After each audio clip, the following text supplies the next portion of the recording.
एक जो क्यूटो है उसमें हम और आप लड़ाई में हैं।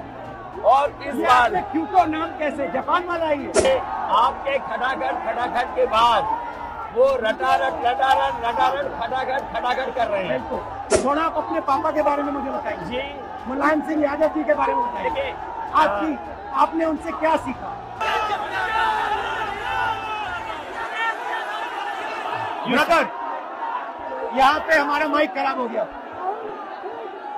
और पब्लिक मीटिंग करना मुश्किल है। जी बिल्कुल ठीक बात है। तो मैंने सोचा कि हम थोड़ा यूपी के बारे में बातचीत कर लें और आप अपना पर्सपेक्टिव हमें बताइए, हम आपको अपना पर्सपेक्टिव बताते हैं, थोड़ी डिस्कशन करते हैं।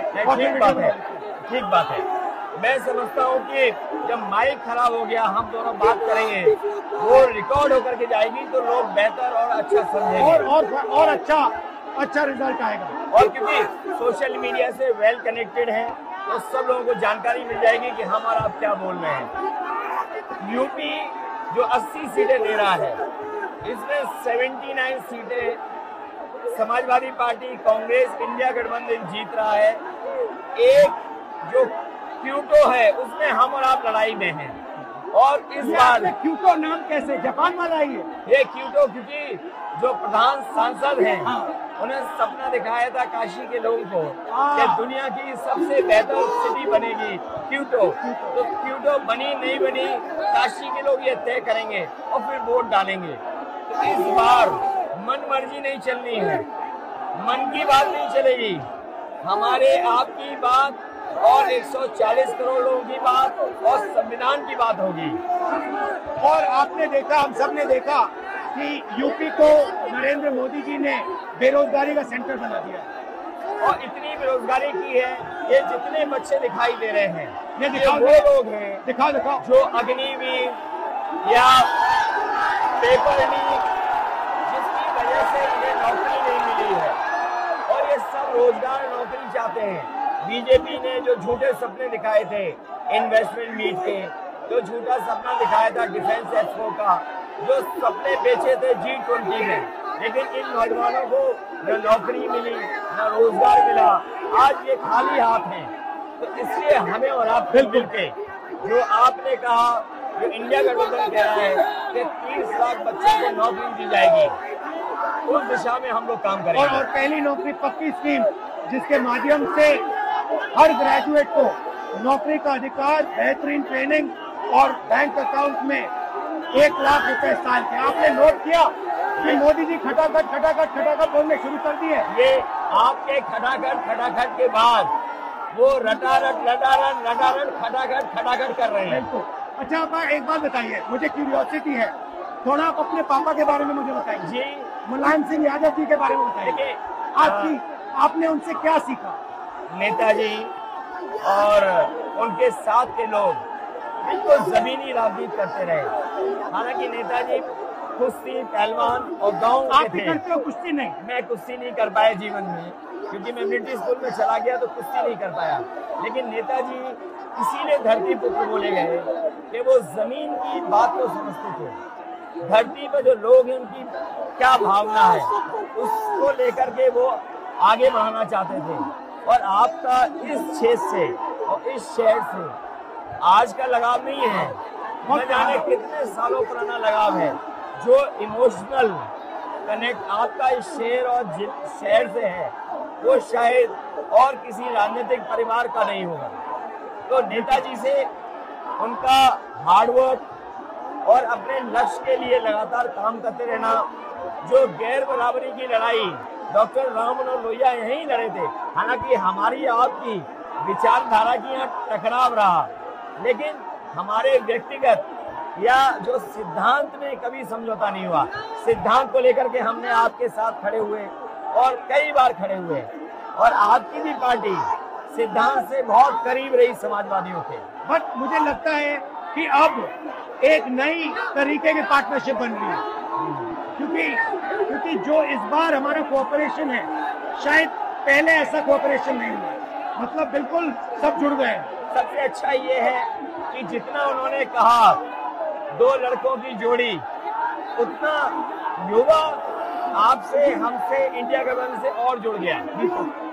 ये नेचुरल अलायंस है, और नेचुरल अलायंस इसलिए लोग महसूस कर रहे हैं कि वो चाहते हैं कि नौकरी और रोजगार मिले,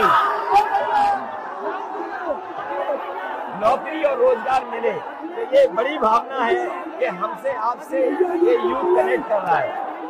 सबसे बड़ी बात, महंगाई की चोट सबसे ज्यादा इन लड़कों को लगती है। हमारी थिंकिंग है और आपकी भी है कि ये जो 22-25 लोगों को नरेंद्र मोदी जी ने पूरा का पूरा धन पकड़ा है, उसको ठीक करने के लिए जो हमारे युवा हैं, माताएं बहनें हैं, उनको डायरेक्ट बैंक अकाउंट में पैसा देना है। देखिए, ये जो लोगों के पास पैसा पहुंचने से जो अर्थव्यवस्था को लाभ मिलेगा, मैं समझता हूँ इनका भाग्य में बनेगा और देश की अर्थव्यवस्था ही बेहतर होगी। ये जरूरी स्कीम है कि इनके अकाउंट में पैसा पहुंचे, जिससे थोड़ा बहुत जीवन स्तर इनका भी अच्छा हो। नरेंद्र मोदी जी डिबेट से क्यों डरते हैं?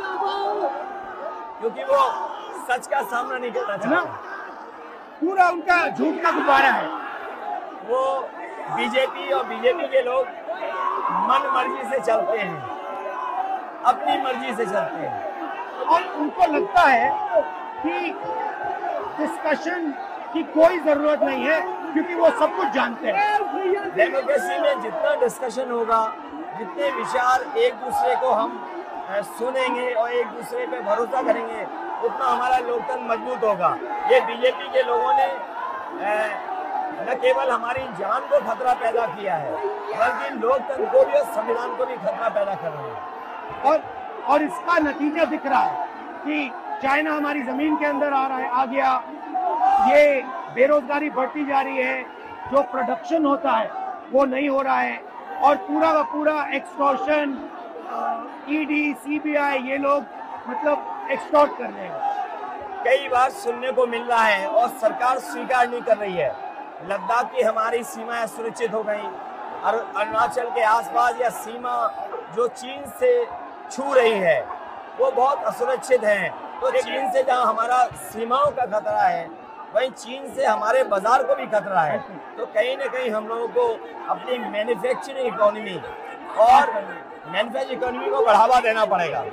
और ये जो स्कीम्स है, पहली नौकरी पक्की और महालक्ष्मी, ये मैन्युफैक्चरिंग सिस्टम को, इकोनॉमिक सिस्टम को जंप स्टार्ट करने के तरीके हैं। ये बहुत अच्छा जंप स्टार्ट होगा। इसको अगर फोकस होकर के आईआईटी, पॉलिटेक्निक, इंजीनियरिंग कॉलेजेस को, इन सबको इकोसिस्टम में ला करके, मैं समझता हूँ युवा नौजवानों को अच्छी नौकरी और रोजगार मिल पाएगा। और हमारा लक्ष्य है कि सब, हर जात को भागीदारी मिले, स्पेस मिले, हर इंस्टीट्यूशन में, बिजनेस में, एजुकेशन के सिस्टम में।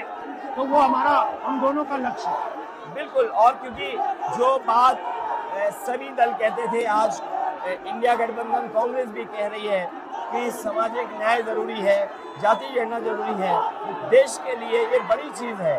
जो दुनिया में अमेरिका है, यूरोप है, अपने उन लोगों के लिए जो पीछे छूट जाते हैं, उनके लिए कुछ काम करते हैं। तो हमारा जो देश जाति के आधार पर पिछड़ा है, तो इसको आगे बढ़ाने के लिए ये बड़ी भूमिका होगी इस बार। बहुत अच्छा लगा, अच्छी बहुत मीटिंग, अच्छा रहा, बहुत अच्छी मीटिंग है। मुझे लगता है कि ये यूनिक मीटिंग है। क्या